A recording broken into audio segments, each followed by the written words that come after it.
So hi, this is Rohit Kumar. I am the faculty of Internal Security and Indian Economics. So हम लोग internal security पढ़ने वाले हैं। Internal security हमारे GS third का most important topic है या फिर इसे आप सिलेबस कहें।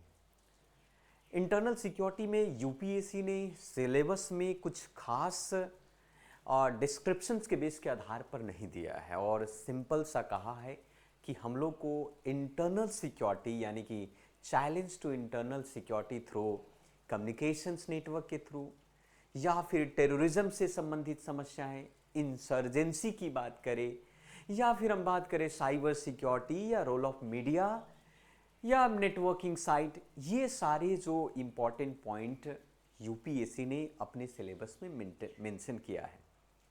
हम लोग डिटेल से समझेंगे कि इंटरनल सिक्योरिटी होता क्या है, what is exact meaning of internal security. हम ये जानने की कोशिश करेंगे कि जीएस पेपर थर्ड का ये फिक्स टॉपिक कितने मार्क्स के लिए होता है और किस तरीके के प्रश्न पूछे जाते हैं मेंस एग्जाम में। क्या इसका संबंध ऐसे राइटिंग से भी है या फिर कहें करंट अफेयर कितना महत्वपूर्ण है इस इंटरनल सिक्योरिटी के लिए। ठीक है, तो शुरू करते हैं। आपको बता दूं कि internal security GS paper third में अगर देखा जाए तो ये कहा है जीएस थर्ड में, ये पर्टिकुलर इस टॉपिक को मेंशन किया है यूपीएससी ने। चैलेंज टू इंटरनल सिक्योरिटी, एक्सट्रीमिज्म्स की बात करता है, टेररिज्म्स की बात करता है, साइबर सिक्योरिटी की बात करता है, मनी लॉन्ड्रिंग की बात करता है, ऑर्गेनाइज्ड क्राइम, बॉर्डर सिक्योरिटी और ये मुक्त रूप से। सबसे पहले हम ये समझते हैं कि इंटरनल सिक्योरिटी होता क्या है। अगर मैं बहुत ही आपको आसान भाषा में, इजी लैंग्वेज में अगर मैं आपको समझाऊं कि इंटरनल सिक्योरिटी होता क्या है, सो इंटरनल सिक्योरिटी का मतलब है कि देश के अंदर कानून व्यवस्था बनाए रखना। अब आप कहेंगे कि देश के अंदर कानून व्यवस्था बनाए रखने का तात्पर्य क्या है? क्या देश को आंतरिक खतरा भी है? हाँ बिल्कुल, देश को आंतरिक खतरा भी है। यानी कहते हैं कि देश के अंदर जो कानून की व्यवस्था बनाए रखना, आंतरिक खतरों से निपटना और सामाजिक सद्भाव, इट मीन सोशल हार्मोनी को मेंटेन करना। सोशल हार्मोनी यानी कि सामाजिक सद्भाव, भाईचारा, बंधुता, इंटीग्रिटी, हार्मोनी, इक्वालिटी, ये सारा कह सकते हो कि मेंटेन करना ही इंटरनल सिक्योरिटी है। अब मैं आपको बताऊंगा कि जो इंटरनल सिक्योरिटी यूपीएससी के लिए इंपॉर्टेंट है या नहीं। मतलब बिल्कुल इंपॉर्टेंट है।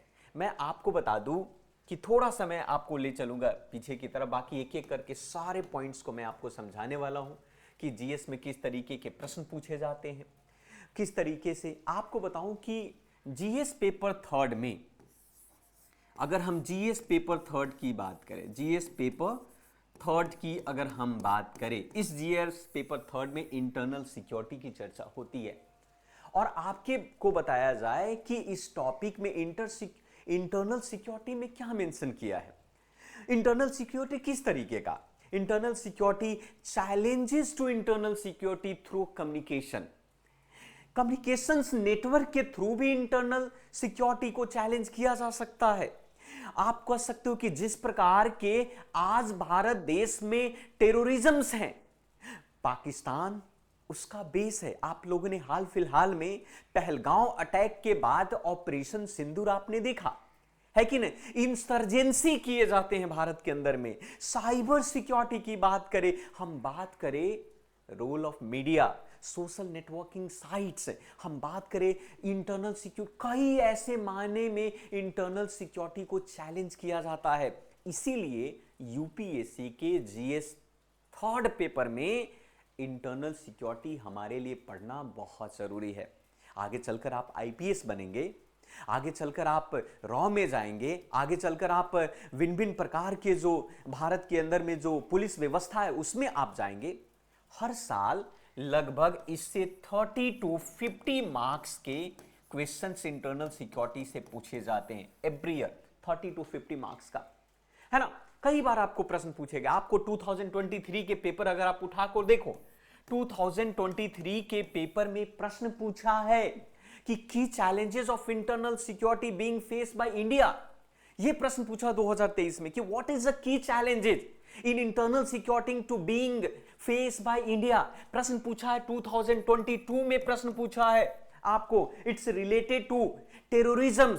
किस तरह से टेररिज्म जो है किस तरीके से बढ़ रहा है, ये पूछ रहा है आपका इंटरनेट नॉन स्टेट एक्टर्स के बारे में। ये सारे इंटरनल सिक्योरिटी का पार्ट है। और मैं आपको बता दूं कि करंट अफेयर से सीधा सवाल भी इंटरनल सिक्योरिटी से बनता है। यानी कि अगर हम बात करें तो current affair most important, current affair जो है अगर देखा जाए तो सबसे अहम है आपका। यानी आप करंट अफेयर से सीधा लिंक करके आप इंटरनल सिक्योरिटी को अच्छी तरीके से समझ सकते हैं। उदाहरण के तौर पर इंटरनल सिक्योरिटी का एग्जांपल मैं दे रहा हूं, रिसेंट एग्जांपल। आप लोगों को याद होगा 2023, अगर आप न्यूज़पेपर अच्छी तरीके से पढ़ते हैं तो न्यूज़पेपर में मणिपुर एथनिक्स वायलेंस के बारे में आप जानते हैं। मणिपुर एथनिक्स वायलेंस, ये आपको न्यूज़पेपर में आप लोगों ने पढ़ा होगा कि इंटरनल कॉन्फ्लिक्ट हुआ दो समुदाय के बीच में, दो कम्युनिटी के बीच में। खास करके लॉ एंड ऑर्डर को भी चैलेंज किया उन लोगों ने। इंटरनल कॉन्फ्लिक्ट्स हुए मीटीज और कुकीज के बीच में। मीटीज और कुकीज दो एक तरीके के ट्राइब्स हैं मणिपुर में। उन दोनों ट्राइब्स के बीच में एक कॉन्फ्लिक्ट होने के कारण लॉ एंड ऑर्डर को चैलेंज किया गया। लोगों ने हथियार उठा लिए, है ना। मणिपुर कई महीनों तक बंद रहा, वहां पर इमरजेंसी घोषित। अभी भी फिलहाल मणिपुर में आपको प्रेसिडेंट्स रूल्स लगाए गए हैं। तो आप समझ सकते हो ये इंटरनल सिक्योरिटी का सीधा एग्जाम्पल है। हम बात करते हैं 2024 की बात करते हैं। 2024 में रेड फोर्ट ब्रिज, 26 जनवरी को रेड फोर्ट ब्रिज, वहां पर फिजिकल सिक्योरिटी का फेल होना इंटरनल सिक्योरिटी का एग्जाम्पल है। नेशनल सिंबल का थ्रेट करना इंटरनल सिक्योरिटी का एग्जाम्पल है। आपको एआई बेस्ड जो डीप फेक है, हम एग्जाम्पल के तौर पर 2024 में डीप फेक को आप देख सकते हैं। डीप फेक के माध्यम से जो देश में हो रहा है वो भी साइबर थ्रेट का एक एग्जाम्पल हम कर सकते हैं। फेक न्यूज फैलाना, फेक राइट्स करना देश के अंदर में। आज जो है आईआरसीटीसी जो रेलवे का सबसे बड़ा, खास करके उस आईआरसीटीसी पर साइबर अटैक होता है 2025 के अंदर में। ये इंटरनल सिक्योरिटी का एग्जाम्पल है आपका। लाखों लोगों की निजी जानकारी लीक हो जाती है, एक बड़ा इंटरनेट साइबर थ्रेट बन जाता है। ये आपका एग्जाम्पल है। तो करंट अफेयर में इसका सीधा संबंध करंट अफेयर से। और यही बात अगर मैं आपको और भी बताऊं कि करंट अफेयर के अलावा इंटरनल सिक्योरिटी एसे और इंटरव्यू में भी बहुत ज्यादा यूजफुल है। यानी कि अगर हम बात करें एसे की बात करें, आपको पता होगा एसे 250 मार्क्स का एसे आता है। इस 250 मार्क्स में एक क्वेश्चन और दो क्वेश्चन इंटरनल सिक्योरिटी पर फिक्स है। जैसे फॉर एग्जांपल टेररिज्म और टेक्नोलॉजी और डेडली कॉम्बिनेशन, यूपीएससी ने पहले भी प्रश्न पूछा है।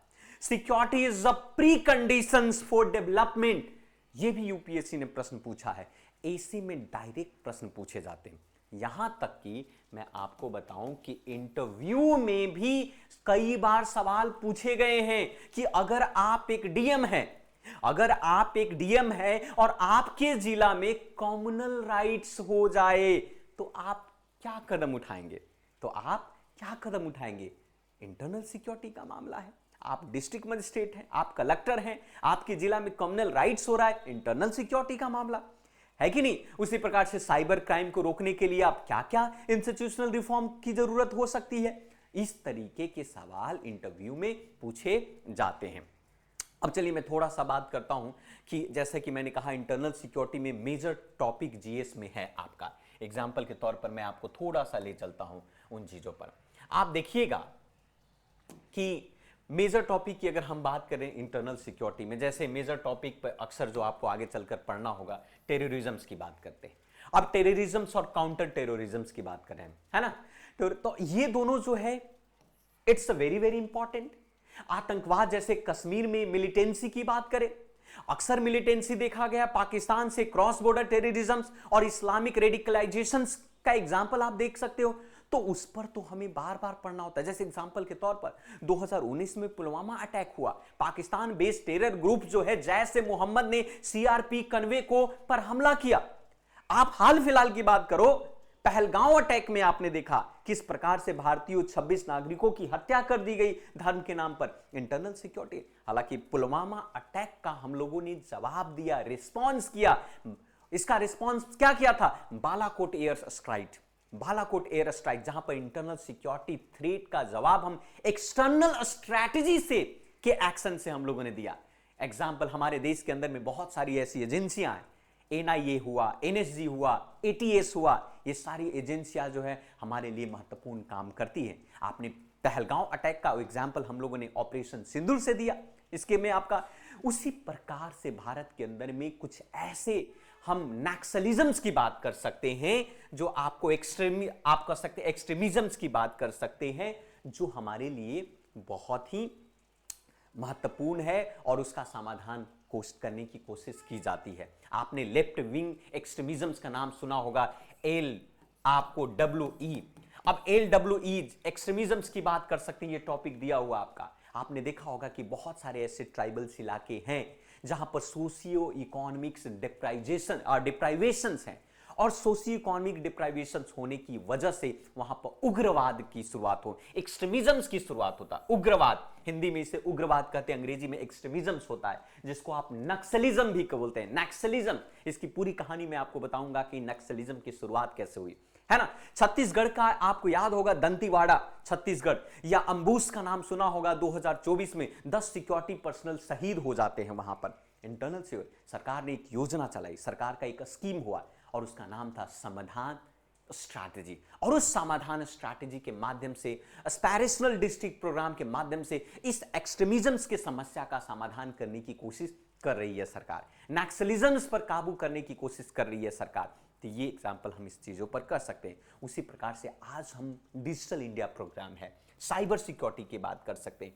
अब साइबर सिक्योरिटी है, अब साइबर सिक्योरिटी में क्या है भाई, डिजिटल इंडिया के साथ साइबर के खतरे भी दिन पर दिन बढ़ते जा रहे हैं। हम एक तरफ डिजिटल इंडिया प्रोग्राम तो चला रहे हैं, लेकिन साइबर सिक्योरिटी का खतरा भी बहुत तेजी से बढ़ रहा है। जैसे हैकिंग करना, जैसे आपका डेटा थेफ्ट की डेटा ही चुरा लिया जा रहा है, जैसे आप कर सकते रैंसमवेयर अटैक्स की बात करें, ये सारे महत्वपूर्ण है ना। आप लोगों ने 2022 में आपने एम्स साइबर अटैक 2022 आपने देखा कि एम्स जो दिल्ली में है, उस एम्स पर साइबर अटैक किए गए। चाइना बेस्ड एक ग्रुप थी, वो चाइना बेस्ड ग्रुप ने वो हॉस्पिटल की सारे डेटा सिस्टम को इनक्रप्टेड कर दिया, पूरी तरीके से लॉक कर दिया। उसी प्रकार से IRCT 2024 में उसके डेटा लीक कर दिए गए। 3 करोड़ यात्रियों के डिटेल्स चुरा लिए गए, 3 करोड़ यात्रियों को डिटेल्स को चुरा लिया गया। आप समझ सकते हैं। उसी प्रकार से हालांकि भारत देश में ऐसे बहुत सारे इंस्टीट्यूशनल मेजरमेंट्स हैं इस समस्या के समाधान के लिए। इस समस्या के समाधान के लिए हमारे यहाँ CERT नामक संस्था है, CERT। अब CERT-IN जो है, जो खास करके इस समस्या का समाधान करती है, साइबर अटैक को रोकती है, नेशनल साइबर कोऑर्डिनेशन सेंटर है जिसको हम ANCCC कहते हैं। डेटा प्रोटेक्शन बिल 2023 के अंदर में लेकर के आए हैं आपका। तो ये जो चीजें हैं जो हमारे इंटरनल सिक्योरिटी के पार्ट हैं। उसी प्रकार से मैं बॉर्डर सिक्योरिटी की बात कर रहा हूं। Border security, border management, border पर हमेशा इन्फिल्ट्रेशन होता है, स्मगलिंग होती है, ह्यूमन ट्रैफिकिंग होता है आपका, इलीगल आर्म्स मूवमेंट होता है आपका। उड़ता पंजाब आप लोगों ने देखा होगा, पाकिस्तान से पूरी तरह के ड्रग्स भारत में आता है आपका, महिलाओं को ह्यूमन ट्रैफिकिंग की जाती है, आप कह सकते हैं इन्फिल्ट्रेशंस होता है आपका, स्मगलिंग होती है आपका, ह्यूमन ट्रैफिकिंग होती है। ये सारे जो हैं बॉर्डर मैनेजमेंट के पार्ट है और हमें पढ़ना होगा। यहां तक कि आप लोगों ने LOC पर पाकिस्तान द्वारा जो सीज फायर के वायलेशंस की भी बात करें, ये भी बॉर्डर मैनेजमेंट का ही एक हिस्सा है। उसी प्रकार से नॉर्थ ईस्ट में आपने देखा होगा कि पोरस इंडो म्यांमार बॉर्डर पर भी ड्रग्स और वेपन्स हमेशा दूसरे देश से आता है। हालांकि इसके लिए भारत सरकार ने बहुत सारे कदम उठाए। बॉर्डर सिक्योरिटी फोर्स हुआ, इंडियन तिब्बतियन बॉर्डर पुलिस की बात करें, असम राइफल की बात करें, आप कह सकते हैं कि कोस्ट गार्ड की बात करें, ये सारे प्रमुखता रूप से देखने को मिलता है। हालांकि इसके लिए हम लोगों ने बॉर्डर को सर्विलेंस करने के लिए ड्रोन की भी शुरुआत हम लोगों ने किया है, थर्मल कैमरा की व्यवस्था किया है, स्मार्ट फेंस प्रोजेक्ट की शुरुआत किया है। ये सारे मुख्य रूप से इंपॉर्टेंट है। उसी प्रकार से आपके एग्जाम में और भी इससे संबंधित प्रश्न पूछेगा। कम्युनलिज्म और राइट्स से संबंधित अक्सर प्रश्न पूछता है। अब कम्युनलिज्म और राइट्स की अगर हम बात करें, आज भारत देश जो है धर्म और जाति के आधार पर हिंसा कर रहा है। तो धर्म जाति के आधार पर अगर हिंसा हो रही है तो उस धर्म जाति के आधार पर उस हिंसा को एक तरीके से हम कह सकते हैं लॉ एंड ऑर्डर को तोड़ती है। हिंदू मुसलमान, मुसलमान हिंदू, सिख ईसाई, इस तरीके की चीजें। आपने दिल्ली राइट्स 2020 में आपने देखा कि सोशल मीडिया पर एक फैला मिस इन्फॉर्मेशन के कारण से दिल्ली में राइट्स हो गए धर्म के नाम पर। उसी प्रकार से मणिपुर वायलेंस 2023 में आपने देखा एथनिक्स टेंशन के कारण से आज जो है रिजर्वेशन इशू को लेकर के मणिपुर पूरी तरीके से परेशान है कि नहीं। तो उसी प्रकार से बहुत है। आज सोशल मीडिया की बात करो, आप व्हाट्सएप यूनिवर्सिटी का नाम आपने सुना होगा। व्हाट्सएप, टेलीग्राम, ट्विटर, ये पर हेट स्पीच फैलाए जाते हैं, आपको फेक वीडियो बनाए जाते हैं, डीप फिक्स, वो इन सभी के माध्यम से जनता के बीच में, नागरिकों के बीच में नफरत फैलाई जाती है। आपने मुजफ्फरनगर राइट्स 2013 में आपने देखा था कि फेसबुक वीडियो वायरल होने के कारण जो कम्युनल वायलेंस हो गया। आपने 2024 में डीप फेक और पॉलिटिकल लीडर्स के आपने देखे होंगे जिसके कारण से मिसट्रस्ट और इनस्टेबिलिटी का माहौल बनता है। उसी प्रकार से law and order, IT rules, ये सारे चीज है। उसी प्रकार से बहुत सारे ऑर्गेनाइज्ड क्राइम किए जाते हैं। अब ऑर्गेनाइज्ड क्राइम की बात करें, पंजाब में आपको पता होगा डी कंपनी बनाई गई है। D company drug mafia, human smuggling जैसे बहुत सारे नेटवर्क देश के अंदर में इंटरनल सिक्योरिटी को चैलेंज दे रहा है, इंटरनल सिक्योरिटी के लिए खतरा है। पंजाब में ड्रग की समस्या देखिए, पाकिस्तान से स्मगलिंग होती है, वो भी ड्रोन के थ्रू। नॉर्थ ईस्ट में आप गोल्डन ट्रायंगल का नाम आपने सुना होगा, उस गोल्डन ट्रायंगल में आपको हीरोइन ट्रैफिकिंग होती है आपका, है कि नहीं। तो इंटरनल सिक्योरिटी के पॉइंट ऑफ व्यू से सोचना बहुत जरूरी है। हालांकि इंटरनल सिक्योरिटी से जुड़े बहुत सारे संस्थान भी हमारे देश में काम कर रहे हैं, जैसे नेशनल इन्वेस्टिगेशन एजेंसी, जिसको हम लोग एनआईए कहते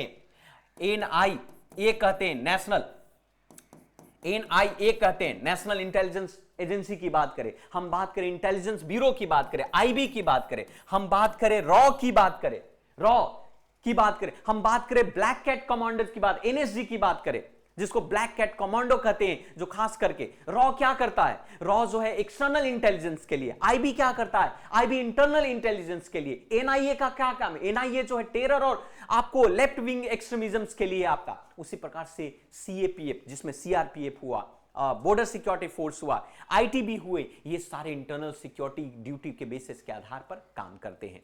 तो ये मोस्ट इंपॉर्टेंट पॉइंट है जिसके बारे में इंटरनल सिक्योरिटी से चीजों को हम पढ़ सकते हैं। हालांकि इंटरनल सिक्योरिटी को कैसे पढ़ना है यूपीएससी के पॉइंट ऑफ से, इसको हमें बहुत अच्छी तरीके से समझने की जरूरत है। आगे चलकर हम लोग डिटेल से पढ़ेंगे, बहुत अच्छी तरीके से समझने की कोशिश करेंगे कि इंटरनल सिक्योरिटी क्या है, कैसे काम करता है। हालांकि कुछ बातें मैं आपको यहां पर समझा देता हूं। आप देखो, इंटरनल सिक्योरिटी से प्रश्न पूछा गया यूपीएससी जीएस थर्ड में, एग्जांपल 2020 के मेंस में पूछा गया, left wing extremism remain a challenge in internal security of India, discuss its causes, linkage and measures needed की बात करें। ऐसे में भी प्रश्न पूछा गया, पहले ही हमने बताया था, terrorism and cyber security, the new age of threat to internal security. Interview stage में भी कई बार प्रश्न पूछे जाते हैं, प्रीलिम्स में भी आपको नैट ग्रिड्स, एनआईए के बारे में कई बार प्रश्न आपको पूछे गए हैं। ठीक है, तो ये पॉइंट है जिसके बारे में हम समझ सकते हैं, जान सकते हैं, इस बेसिस के आधार पर समझ सकते हैं। तो ये इंटरनल सिक्योरिटी की अगर हम बात करें, अब इंटरनल सिक्योरिटी क्या है, मैंने अभी इसके बारे में समझाया कि internal security maintaining the peace, law and order within the boundary of the nations की बात करता है। जैसे इंडिया ने सीआरपीएफ और इन सभी चीजों को डिप्लॉय किया है इस बेसिस के आधार पर। तो ये पॉइंट है जिसके बारे में हम डिटेल से पढ़ सकते हैं, डिटेल से जान सकते हैं। जैसे मैं थोड़ा सा और भी दिखा देता हूं, क्या है relevance in the Indian context में, geographical wastage and porous border की बेस है, इलीगल माइग्रेशन हो रहा है, कैटल स्मगलिंग हो रही है, डाइवर्सिटी इन रिलीजन्स भारत देश के अंदर में, है कि नहीं? तो ये सारा चीजें हैं जो आगे चल करके हम पढ़ेंगे, अच्छी तरीके से समझने की कोशिश करेंगे। हम जानेंगे कि factor response to internal security क्या है, कंट्री के अंदर में किस तरीके से काम करता है। हम समझेंगे ऑर्गेनाइज क्राइम क्या है, पॉलिटिकल इनस्टेबिलिटी क्या है, नक्सलिज्म क्या है, साइबर थ्रेट क्या है, सोशियो इकोनॉमिक इनइक्वालिटी क्या है, बॉर्डर, ये पूरा डिटेल से इसकी कहानी है, पूरा डिटेल से इसकी कहानी है। तो इस तरीके से हम पूरी डिटेल से हम समझने और जानने की कोशिश करेंगे। फिलहाल के लिए तो आपको इतना ही समझना होगा, बाकी हम क्लासरूम में मिलेंगे तो इससे डिटेल से समझेंगे। आज के लिए इतना ही। जय हिंद।